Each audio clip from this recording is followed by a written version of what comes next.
When considering relocating to a country such as Panama, one of the most important factors to consider is the level of crime.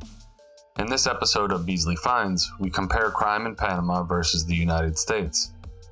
Panama is a small country about the size of South Carolina, so you could compare it with a number of states or metropolitan areas in the United States and get a good or bad comparison depending on the place you chose. The crime data used in this video is reported crime, but there is plenty of crime that goes unreported in both countries.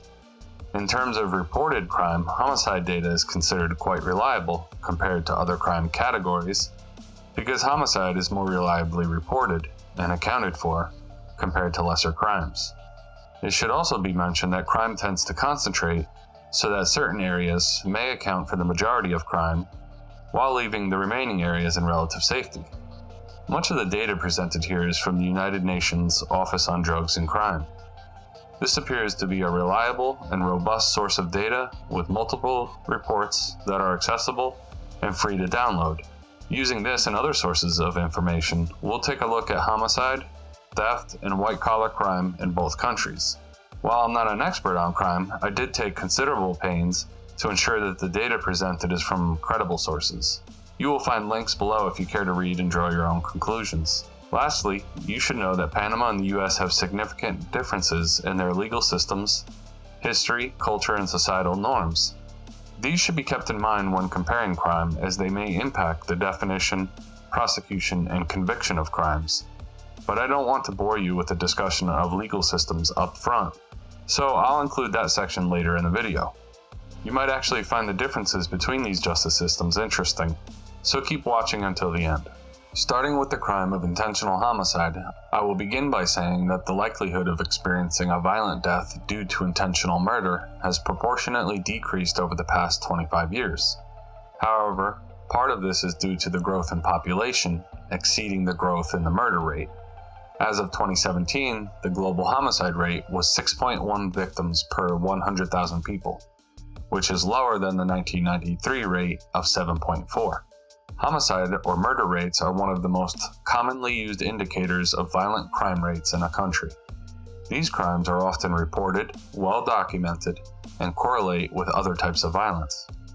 According to the United Nations Office on Drugs and Crime, organized crime alone is responsible for at least as many deaths as all armed conflicts between 2000 and 2017. About 1 million deaths attributable to each, actually, a sad statistic. That doesn't even include other intentional types of homicides. And I hate to be the bearer of bad news, but homicide rates are relatively high in the Americas. As you can see, the US and Panama fall into the same color category in this 2017 homicide heat map, indicating a homicide rate that falls between 1.1 and 10 killings per 100,000 people. Fortunately, the US and Panama are relatively low compared to their neighbors, but the homicide rates are still higher than that of many developed countries in Western Europe that have less than 1 murder per 100,000 people. The rate in North America declined steadily from approximately 9 to 4.2 per 100K between the early 1990s and 2014. However, more recently, the North American region, mostly referring to the US, has experienced a rise in homicide rate, reaching 5.1 per 100,000 in 2017. According to recent data from the Centers for Disease Control and Prevention, the murder rate in the United States increased by 30% between 2019 and 2020, which puts it at nearly 8 per 100K. This is the most significant yearly rise in over a century. The FBI also published a separate report in September that confirms these findings on the nation's murder rate. Although the US has seen a recent spike in homicides, the overall rate is down from historical highs in the 70s, 80s, and 90s. Now let's take a look at Panama. According to the most recent United Nations homicide data, Panama's homicide rate was 9.7 per 100,000 in 2017 and had steadily increased to 12 in 2020. Similar to the story with the US, this number is still relatively low compared to spikes in previous years. I think most of us can agree that the COVID-19 pandemic has brought about deep societal unrest and an increase in violent crime. Nevertheless, compared to the region as a whole, with a homicide rate of 17.2, Panama and the US both have low to moderate homicide rates. But according to our data, the Americas, taken as a whole, have the highest homicide rate of all regions. This conclusion should be taken with a large grain of salt because the error bars on the data for Africa and Asia are relatively wide, indicating that the quality and availability of this data is somewhat lacking. While there is a lot of violent crime in the Americas, the US and Panama are relatively safe compared to their neighbors. But, just like most places, you have to avoid areas of high crime and be aware of your surroundings. For example, this crime heat map shows the concentration of gangs and murders throughout Panama. As you can see, the number of murders and the homicide counts are both highly concentrated in the provinces of Colón and Panama. And just like in the US, even within cities troubled by crime, there are often parts that are very safe. So, wise travelers need only arm themselves with knowledge to move about countries like Panama and avoid trouble. And if you've gotten some useful information from this video, please give it a like and subscribe to the channel so that I can continue making valuable content for you, my most excellent viewer. Thank you. Now let's move on to our next crime comparison, which includes theft, robbery, and assault. These are common types of crimes that affect both countries.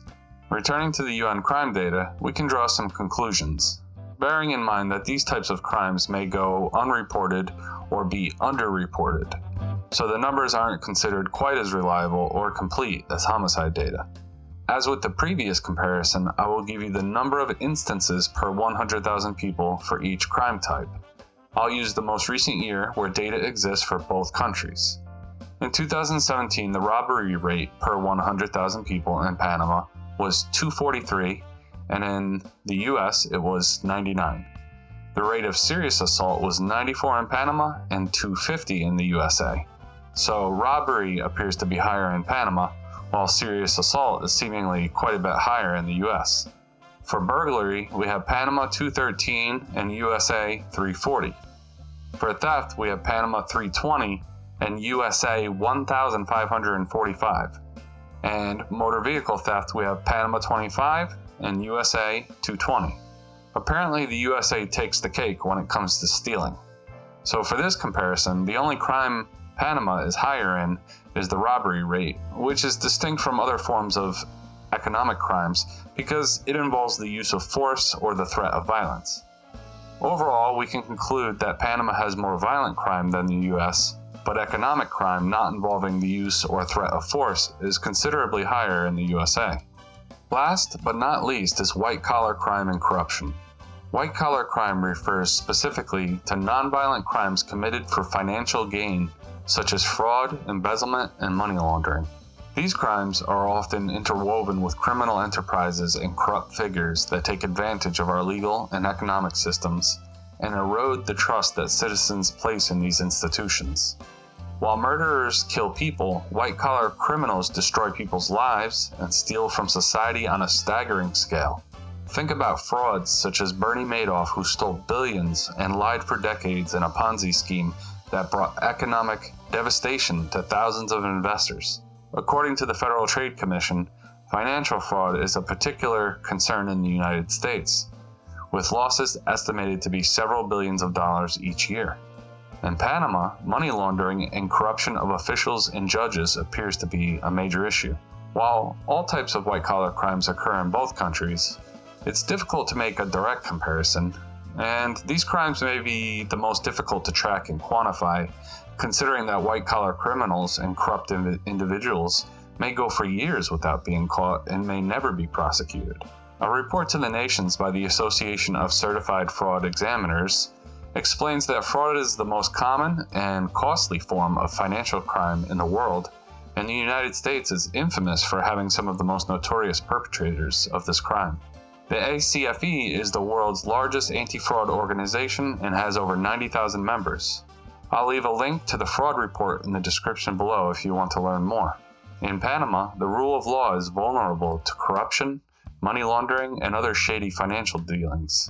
A 2016 story, known as the Panama Papers, details a massive leak of more than 2.5 terabytes of financial files, way more than the 2 gigabytes of data from the WikiLeaks scandal. The story is well worth a read and shows how the world's wealthy political figures, businesses, and anonymous financial entities use offshore accounts to avoid taxes and hide money. You can be sure that quite a bit of that money was earned in less than legal enterprises and laundered before being offshored by companies such as Mossack Fonseca, which is where the papers leaked from. These examples reflect the legal environments and institutional frameworks in each country, whereby different types of criminals find it easier to operate in. I promised you a little breakdown of the legal systems in Panama and the United States, so here we go.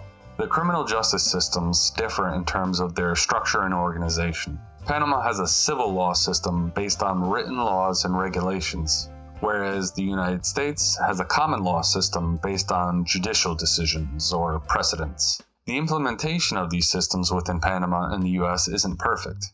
In Panama, trials are based on the inquisitorial process, where the judge takes an active role in the proceedings of the case. In most instances, there are no juries and trials based on civil law, but they may be permitted in some cases. This is a major difference between the common law system of the US, because it places more importance on the role of the judge in the outcome of the case. Unfortunately, this puts a lot of power in the hands of the judges, and if corruption exists, which it does, then it can be hard to remove these bad actors from within the organizational framework.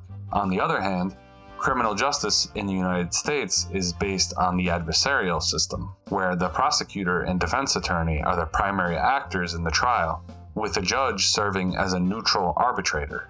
Because the quality of attorneys arguing cases in America's justice system can vary dramatically, it can produce a less than equitable distribution of legal outcomes, simply because wealthier citizens can afford a better lawyer.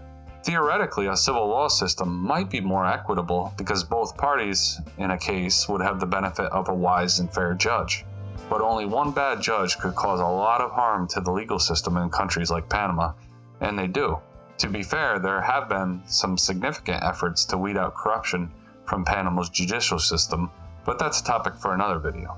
And don't get me started on the US, where you have to pay to play and get justice.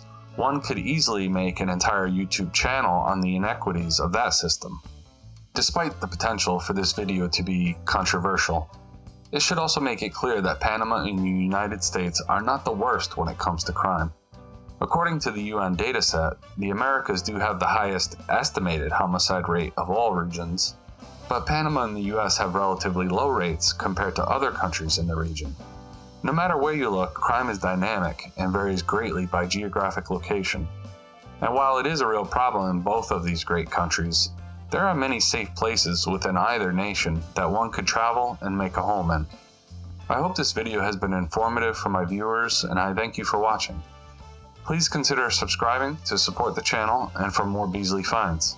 Thank you, stay safe, and may your journey be a pleasant one.